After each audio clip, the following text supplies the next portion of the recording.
तुम्ही बघत आहात जनहित समाचार यूट्यूब चॅनल। बघा एक खास खबर। व्हॉइस ऑफ मीडिया ठाणे जिल्ह्याच्या वतीने स्नेह मेळावा आणि पदनियुक्ती सोहळा उत्साहात संपन्न।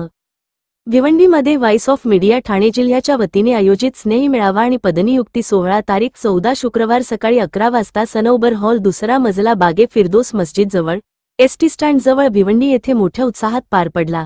या कार्यक्रमाला ठाणे जिल्ह्यासह मुंबई, कोकण भागातील अनेक मान्यवर पत्रकार, संपादक, पदाधिकारी आणि पत्रकार बंधू भगिनी मोठ्या संख्येने उपस्थित होते। स्नेह मेळाव्याची खासियत पत्रकारितेतील आव्हाने, सद्यस्थितीतल्या अडचणी आणि भविष्यातील दिशा या विषयांवर स्नेहमेळाव्यात मंथन झाले। उपस्थित मान्यवरांनी पत्रकारांनी एकत्र येऊन अन्यायाविरोधात सत्यासाठी लढले पाहिजे असे मत व्यक्त केले। पत्रकारांनी आपल्या हक्कांसाठी कायम सजग राहावे, आपल्या सहकार्यांना पाठबळ द्यावे अशी भावना यावेळी अनेकांनी मांडली। पदाधिकाऱ्यांना पदनियुक्ती देऊन त्यांचा सत्कार आणि जबाबदारीचे वाटप करण्यात आला।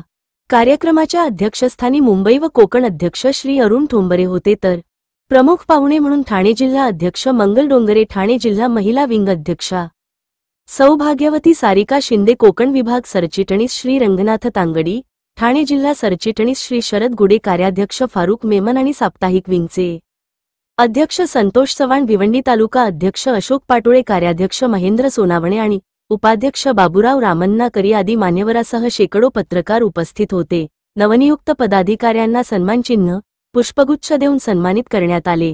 यावेळी पदाधिकाऱ्यांनी आपल्या जबाबदाऱ्यांचे महत्त्व पटवून देत पत्रकार बांधवांसाठी नेहमी तत्पर राहण्याचे आश्वासन दिले। आता उपस्थित मान्यवर पत्रकार काय म्हणतात ऐका। चीफ ब्युरो जनहित समाचारच्या प्रतिनिधी दया डोंगरे।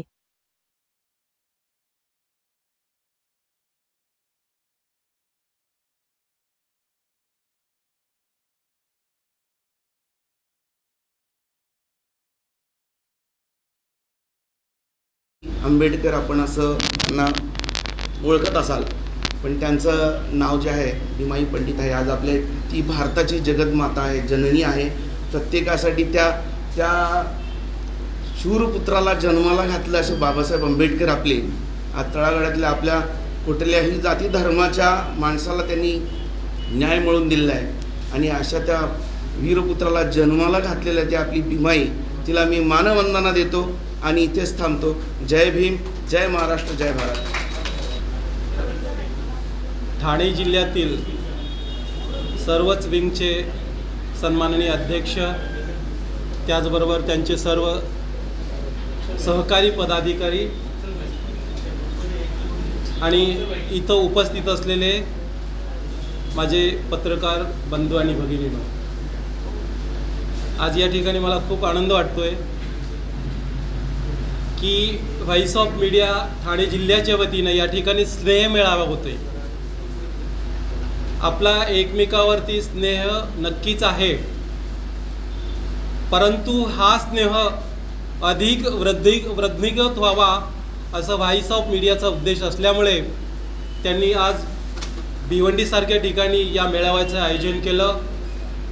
आणि या आयोजनाला आमच्या भिवंडीतील वरिष्ठ पत्रकार सन्माननीय फारुक मेमन साहेब, त्याचबरोबर संतोषजी चव्हाण साहेब आणि मी भिवंडी तालुका अध्यक्ष अशोक पाटोळे आणि माझ्या साथीला जेवढे जे काम करणारी आहेत मंडळी, त्या सर्व मंडळीच्यामुळे, त्याचबरोबर आता नव्याने नियुक्ती जी झाले ते मोहन राठोड, ज्यांच्याकडे भिवंडी महानगरचा कार्यभार सोपवलेला आहे,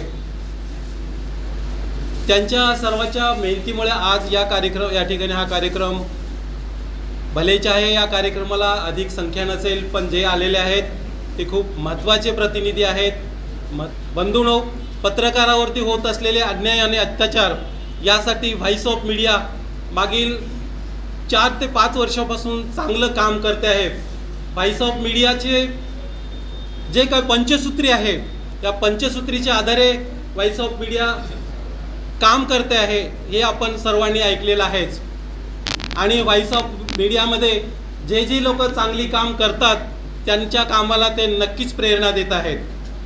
मित्र, मागील मला वाटतं फेब्रुवारी महिन्यामध्येच सेंटरला एक खूप मोठा कार्यक्रम झाला होता आणि त्या कार्यक्रमामध्ये खूप मोठे मंत्री वगैरे आले होते। याच्यामध्ये भिवंडीतली जे पत्रकार आहेत त्यांना आज इथे हे नियुक्तीपत्र आज वाटण्यात आलेलं आहे, त्याबद्दल त्या सर्वांचं मी अभिनंदन व्यक्त करते इथे सर्वप्रथम. दुसरी गोष्ट अशी की व्हॉइस ऑफ मीडियामध्ये का यावं, कारण की पत्रकार संघटना अनेक आहेत, परंतु पत्रकारांचं महामंडळ व्हावं हे कित्येक दिवसापासूनची मागणी होती सर्व पत्रकारांची.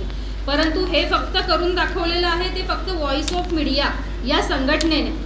कारण की गेल्या अधिवेशनामध्येच मला वाटतं एकनाथ शिंदे मुख्यमंत्री असताना आपले हे पत्रकारांचं महामंडळ व्हावं हे सगळं मान्यता मिळालेली आहे, मंजूर झालेलं आहे आणि आता लवकरच पत्रकारांचं महामंडळ होणार आहे. त्याच्यामुळे कुठे ना कुठे पत्रकारांना एक कर्ज मिळावं म्हणून बँकेत गेलं की पोलीस आणि पत्रकार यांना जो प्रॉब्लेम होत होता तर आता तो मला वाटतं होणार नाही. याच्यामुळे पत्रकार महामंडळाच्या माध्यमातून प्रत्येकाला त्यांचा स्वतंत्र व्यवसाय करण्याची संधी मिळालेली आहे आणि ती फक्त व्हॉइस ऑफ मीडियामुळे. त्याच्यामुळे मी पत्रकारांना सगळ्यांना आवाहन करते की आपल्या सोबत जे काही इतर पत्रकार असतील त्यांना तुम्ही व्हॉइस ऑफ मीडियाचं महत्त्व पटवून या संघटनेमध्ये जास्तीत जास्त प्रवेश घ्यावा असं मी विनंती करते.